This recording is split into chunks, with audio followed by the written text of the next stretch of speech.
नमस्कार, स्वागत है आपका Mahabharat a complete saga season 2 में। पिछली बार हमने अर्जुन अभिगमन पर्व में देखा था कि कैसे व्यास की सलाह पर पांडवों की हालत को देखते हुए अर्जुन दिव्यास्त्रों की खोज में एक बहुत कठिन यात्रा पर निकले थे। हाँ।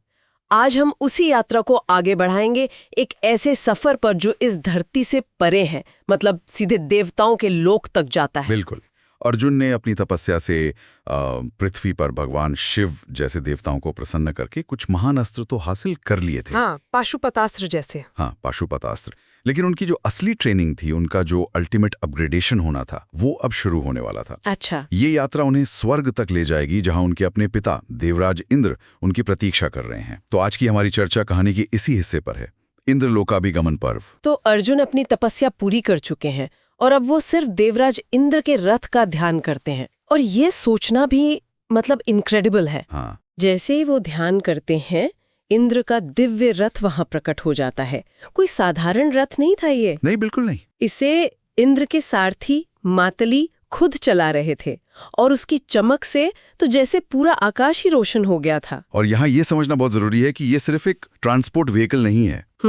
ये एक डिवाइन समन्स है, एक बुलावा है। अर्जुन को स्वर्ग ले जाने के लिए स्वयं इंद्र का रथ आया है, जो उनके महत्व को, उनकी इंपॉर्टेंस को दिखाता है। सही बात है। ये इस बात का संकेत है कि वो अब सिर्फ एक मॉर्टल वॉरियर नहीं रहे। उनकी तपस्या ने उन्हें इस लायक बना दिया है कि वो देवताओं के समकक्ष खड़े हो सकें। तो अर्जुन उस दिव्य रथ पर सवार हो जाते हैं और उनकी यात्रा स्वर्ग के उन रीजन से होकर गुजरती है जो सिर्फ पुण्य करने वाले राजाओं के लिए आरक्षित हैं। हाँ, स्पेशल जोन कह सकते हैं। बिल्कुल। और आखिरकार वो इंद्र की शानदार नगरी अमरावती पहुंचते हैं। वहां नंदन जैसे दिव्य वन और बगीचे हैं, अप्सराओं का निवास स्थान। जब हम दिव्यास्त्र कहते हैं तो हमारा मतलब सिर्फ शक्तिशाली बाणों से नहीं होता। ये साधारण हथियार नहीं है। नहीं, ये मंत्रों से बुलाए जाते हैं और इनमें ब्रह्मांड की शक्तियों को, मतलब वायु, अग्नि, जल, इन सब को कंट्रोल करने की क्षमता होती है। और इन्हें चलाने के लिए सिर्फ शारीरिक बल काफी नहीं है ना? बिल्कुल नहीं। इसके लिए जबरदस्त मानसिक और आध्यात्मिक अनुशासन चाहिए, जो अर्जुन ने अपनी तपस्या से हासिल किया था। और ये यात्रा, ये उस डिसिप्लिन का अगला लेवल थी। तो अब आता है पिता और पुत्र के मिलन का वो पल जिसका इंतजार था। अर्जुन अपने पिता इंद्र के सामने पहुंचते हैं, उन्हें प्रणाम करते हैं। और इंद्र भी अपने पुत्र को बड़े स्नेह से गले लगा लेते हैं और उन्हें अपने ही पवित्र सिंहासन के एक हिस्से पर बिठाते हैं। ये तो बहुत बड़ा सम्मान था। ये सम्मान से कहीं ज्यादा था। देखिए, ये सिर्फ एक पिता का प्यार नहीं है, ये एक राजनीतिक दांव भी है। अच्छा, वो कैसे? इंद्र सभी देवताओं और दिव्य प्राणियों के सामने ये एस्टैब्लिश कर रहे हैं कि उनका मानव पुत्र अब उनके बराबर है, उनके समकक्ष है। वो भविष्य में होने वाले कुरुक्षेत्र युद्ध के लिए एक तरह से एक डिवाइन अलायंस, एक दिव्य गठबंधन की नींव रख रहे हैं। मतलब ये एक पब्लिक डिक्लेरेशन था। बिल्कुल। वो ये संदेश दे रहे थे कि अर्जुन का अपमान अब से देवराज इंद्र का अपमान माना जाएगा। समझ गए। तो अर्जुन अपने पिता के बगल में बैठकर एक दूसरे इंद्र की तरह चमक रहे थे। और फिर उन्होंने इंद्र की सभा का वो वैभव देखा। जी। एक तरफ विश्वासवु और तुम्ब्रु जैसे गंधर्व थे। ये सिर्फ गायक नहीं थे ना? नहीं, ये सेलेस्टियल स्टोरी टेलर्स हैं, जो देवताओं का इतिहास, उनका गौरव गाते हैं। और दूसरी तरफ थीं घृताची, रंभा और उर्वशी जैसी अप्सराएं, जिनकी सुंदरता और नृत्य कला तो अपने आप में एक दिव्य शक्ति मानी जाती है। और यहीं एक मनोवैज्ञानिक सवाल उठता है। क्या एक तपस्वी जो अभी-अभी इतनी कठोर साधना से उठा हो, वो उस ऐश्वर्य और भोग विलास के माहौल में सहज महसूस कर सकता है? शायद इंद्र भी यही देखना चाहते थे। अच्छा। जो हमें कहानी के अगले और सबसे दिलचस्प मोड़ पर ले आता है। हाँ, इंद्र देखते हैं कि अर्जुन अप्सरा उर्वशी को एक विशेष दृष्टि से देख रहे हैं।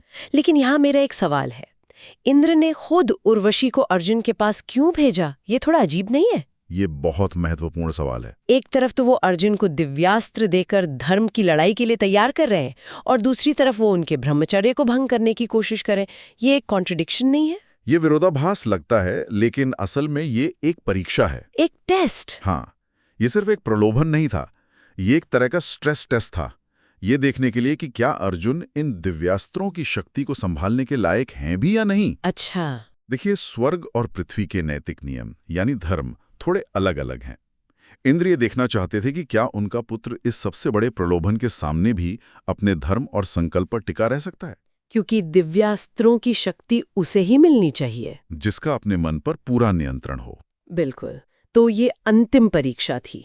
उर्वशी प्रेम और श्रृंगार से सजी हुई रात में अर्जुन के कक्ष में पहुंचती है।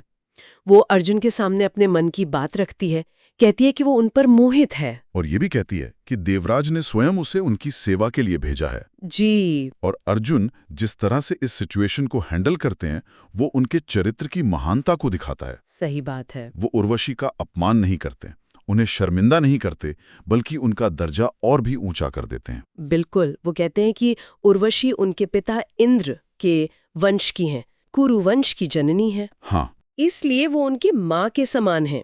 वो कहते हैं, हे देवी, जिस तरह मेरी माता कुंती और माद्री मेरे लिए पूजनीय हैं, उसी तरह आप भी हैं। उन्होंने उर्वशी को इसलिए देखा था क्योंकि वो उनके वंश के पूर्वज हैं। उनके मन में उर्वशी के लिए श्रद्धा थी, वासना नहीं। और ये घटना अर्जुन के चरित्र की गहराई को दर्शाती है। ये सिर्फ शारीरिक संयम की बात नहीं है, नहीं, ये धर्म और आत्मनियंत्रण की बात है। अर्जुन स्वर्ग के सबसे बड़े प्रलोभन से, जो स्वयं देवराज की आज्ञा से आया था, उससे भी नहीं डिगते। वो साबित करते हैं कि उनका चरित्र भी उनके बाणों की तरह ही मजबूत और अजय है। लेकिन उर्वशी, जिसे प्रेम में अस्वीकार कर दिया गया था, वो क्रोधित हो जाती है। हाँ, रिजेक्शन हैंडल करना मुश्किल होता है। और वो अर्जुन को श्राप दे देती है। वो कहती हैं कि चूंकि उन्होंने एक स्त्री के प्रेम का निरादर किया है, इसलिए उन्हें 1 वर्ष तक नपुंसक की तरह स्त्रियों के बीच नाचना गाना पड़ेगा। ये एक बहुत ड्रामेटिक मोमेंट है। सोचिए अर्जुन की मनस्थिति। उन्होंने धर्म का पालन किया और इनाम में उन्हें श्राप मिला। वही तो। ये धर्म के रास्ते की जटिलता को दिखाता है कि सही काम करने का नतीजा हमेशा तुरंत अच्छा नहीं होता। लेकिन यहाँ भी भाग्य का एक अलग ही खेल था। सही कहा। बाद में इंद्र अर्जुन को समझाते हैं कि ये श्राप असल में एक वरदान साबित होगा। हाँ, अ ब्लेसिंग इन डिस्गाइज। बिल्कुल। ये उनके अज्ञातवास के 13वें वर्ष में काम आएगा, जहां उन्हें अपनी पहचान छिपानी होगी। और इसी श्राप की वजह से वो ब्रहनला के रूप में राजा विराट के महल में रह पाएंगे और कोई उन्हें पहचान नहीं पाएगा। तो जो एक श्राप था, वो भविष्य के लिए एक सुरक्षा कवच बन गया। बिल्कुल। और इस परीक्षा को पास करने के बाद ही अर्जुन की असली ट्रेनिंग शुरू होती है। इस घटना के बाद अर्जुन 5 साल तक इंद्रलोक में रहे। और ये कोई छुट्टी नहीं थी, है ना? नहीं, बिल्कुल नहीं। ये एक तरह की सेलेस्टियल मिलिट्री एकेडमी थी। हाँ। 5 साल एक लंबा समय है।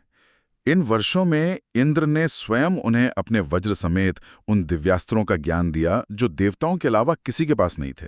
वज्र का ज्ञान मिलना, ये तो बहुत बड़ी बात है। बहुत बड़ी बात है, क्योंकि वज्र सिर्फ एक अस्त्र नहीं है, वो देवराज के अधिकार और उनकी शक्ति का प्रतीक है।